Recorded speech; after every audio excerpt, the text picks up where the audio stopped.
राहुरी विधानसभा मतदारसंघासाठी भाजपकडून त्यांची उमेदवारी जाहीर करण्यात आली आहे। दिवंगत आमदार शिवाजीराव कर्डिले यांच्या निधनानंतर रिक्त झालेल्या या जागेसाठी आता पोटनिवडणुकीचं बिगुल वाजलं असून भाजपकडून अक्षय कर्डिले यांच्या उमेदवारीवर शिक्कामोर्तब करण्यात आलं आहे।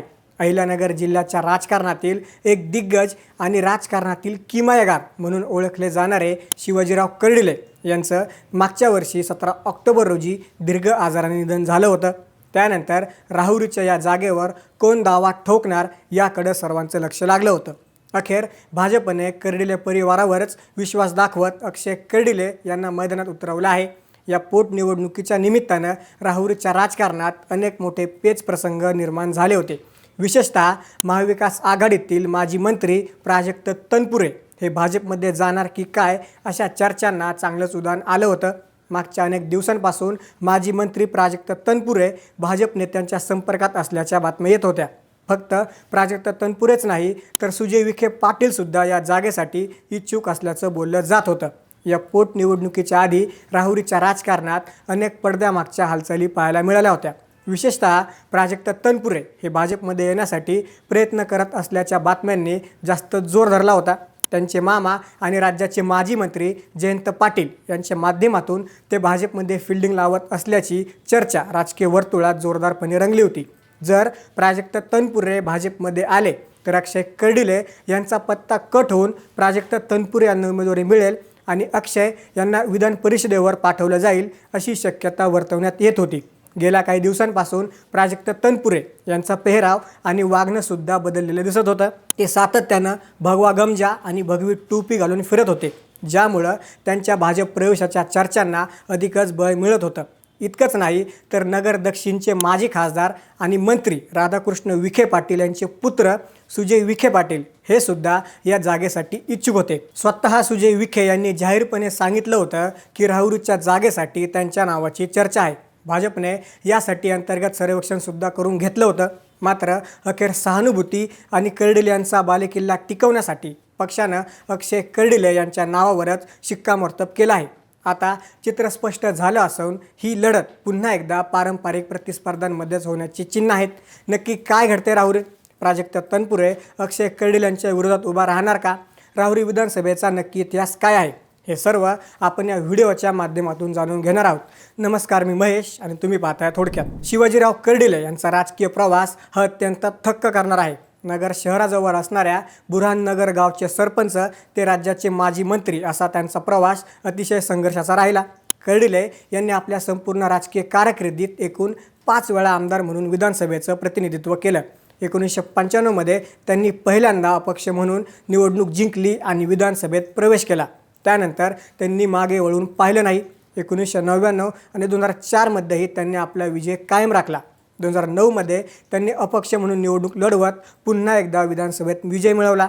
त्यानंतर त्यांनी राष्ट्रवादी काँग्रेसच्या तिकिटावर लोकसभा निवडणूक लढवली, परंतु तिथे त्यांना पराभवाचा सामना करावा लागला। 2014 मध्ये नरेंद्र मोदी लाटेत त्यांनी भाजपमध्ये प्रवेश केला आणि पुन्हा एकदा राहुरीतून विधानसभेवर निवडून गेले। माजी मंत्री शिवाजीराव कर्डिले यांची ताकद एवढी मोठी होती की ते कोणत्याही पक्षात असले तरी त्यांचे कार्यकर्ते त्यांच्याशी एकनिष्ठ असायचे। त्यांनी राष्ट्रवादी आणि भाजप अशा दोन्ही प्रमुख पक्षांतून काम केलं, तरीही सामान्यांचा माणूस ही त्यांची ओळख कायम राहिली।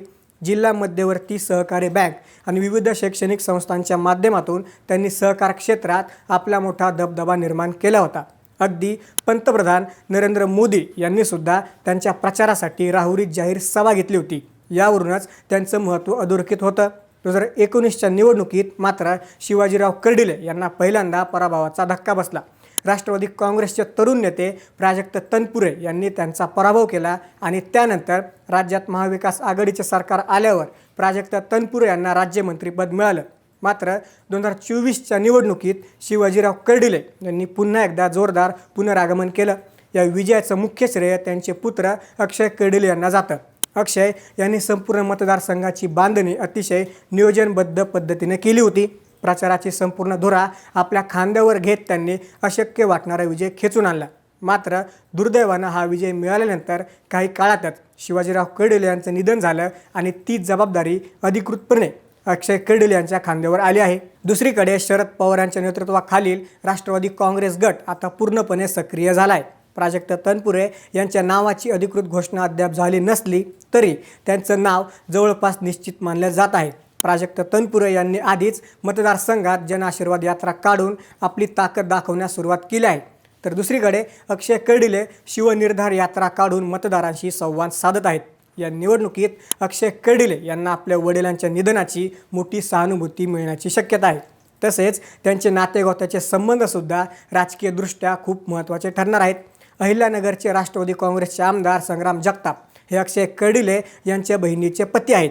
संग्राम जगताप यांचे सुजय विखे पाटील यांच्याशी असलेले उत्तम संबंध पाहता विखे पाटील गटसुद्धा छुप्या पद्धतीने का होईना अक्षय कर्डिलेंना मदत करण्याची शक्यता नाकारता येत नाही। राहुरीचा हा मतदारसंघ गेल्या अनेक वर्षांपासून भाजपचा बालेकिल्ला राहिलेला आहे। शिवाजीराव कर्डिले यांनी कार्यकर्त्यांचं जे जाळं विणलं होतं ते अजूनही तितकंच मजबूत आहे। 2019मध्ये पराभूत होऊन सुद्धा त्यांनी 2024मध्ये ज्या प्रकारे बाजी पलटवली त्यावरून कर्डिलेंची ताकद आजही कायम आहे हे सिद्ध होतं।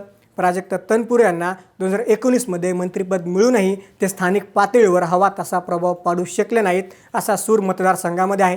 त्यातच कर्डिले यांच्या निधनानंतरची सहानुभूती अक्षय यांच्या बाजूने झुकू शकते हे ओळखूनच भाजपने त्यांना उमेदवारी दिली आहे। निवडणूक आयोगानं जाहीर केलेल्या कार्यक्रमानुसार 23 एप्रिल रोजी राहुरी पोटनिवडणुकीसाठी मतदान होणार आहे।